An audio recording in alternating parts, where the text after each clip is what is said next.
வணக்கம் நாயனார் அவர்களே.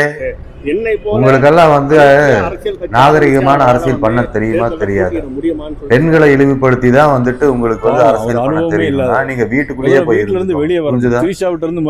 செய்தியாளர்கள் உங்ககிட்ட அதுக்கு தான் நீங்க பதில் சொல்லணுமே தவிர, அதாவது த்ரிஷாவை இழுக்கிறது. இப்ப த்ரிஷா எதுக்கு இதுல இழுத்தீங்க? அதுக்கு முதல் பதில் சொல்லுங்க. தமிழக மக்களுக்கு, எங்களுக்கு வேணாம், தமிழக மக்களுக்கு பதில் சொல்லுங்க.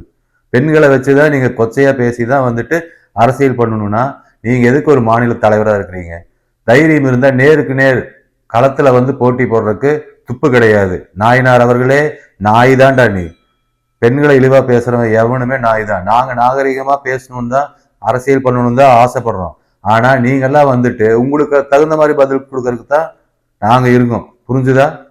இனிமேல் என்னோட தளபதியை பத்தி, எங்க தளபதியை பத்தி இந்த மாதிரி அசிங்கமா அவதூறா பேசிட்டு இருக்கிற வேலையை பார்க்காதீங்க. களத்துல 2027 தேர்தலில் களத்துல மோதுங்க. போன தடவை 18% வாங்கினீங்க, மக்கள் ஏமாந்து போட்டுட்டாங்க. மாற்று அரசியல் வேணும்னு சொல்லி போட்டுட்டாங்க. இந்த தடவை அது நடக்கவே நடக்காது. அதுக்கும் பாதிக்கு கம்மியா தான் எடுக்கும். மக்கள் உங்களுக்கு கரெக்டான தீர்ப்பு கொடுத்தே ஆவாங்க. அப்புறம் மஞ்சப்பொடி மாமா வேணாம், உன்னை பத்தி நாங்க பேசக்கூடாதுன்னு இருக்கிறோம். தேவையில்லாம சேலத்துல அவர் உயிரிழந்ததுக்கு நாங்க ரொம்ப வருத்தத்துல இருக்கோம். புரிஞ்சுதா?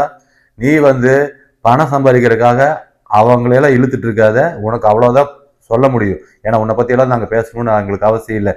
தீய சக்தி நாயகரா, சன் நியூஸ் மீடியான்னு ஒன்ன வச்சுட்டு என்னடா பண்ணிட்டு இருக்கிறீங்க? பிண அரசியல். அரசியல்ல பிண அரசியல் தான் உங்களுக்கு பண்ண தெரியுமா? அவர் எப்படி இறந்தாரு? மாரடைப்பாக இறந்தாரு. அவருக்கு ஆல்ரெடி சர்ஜரி பண்ணிருக்கு, பைபாஸ் சர்ஜரி பண்ணிருக்கு.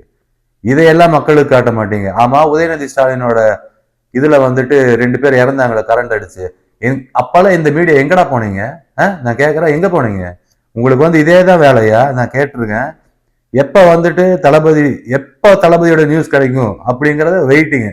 இந்த தந்தி நியூஸ்காரன் ஒரு இடத்துல எவனோ எங்கேயோ யாரோ இறந்திருக்காங்க, தளபதியோட மீட்டிங்க்கு இறந்திருக்காங்க. இதெல்லாம் அசிங்கமா இல்ல உங்களுக்கு? மீடியாக்கள்னா உண்மையை தான் சொல்லணும்.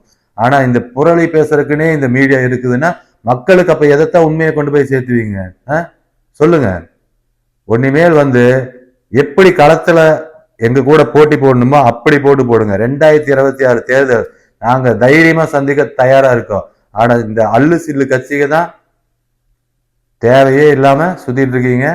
2026 தேர்தல் தளபதி வெற்றி வாகை சூடுவார். வெற்றி நிச்சயம். மக்களே வணக்கம்.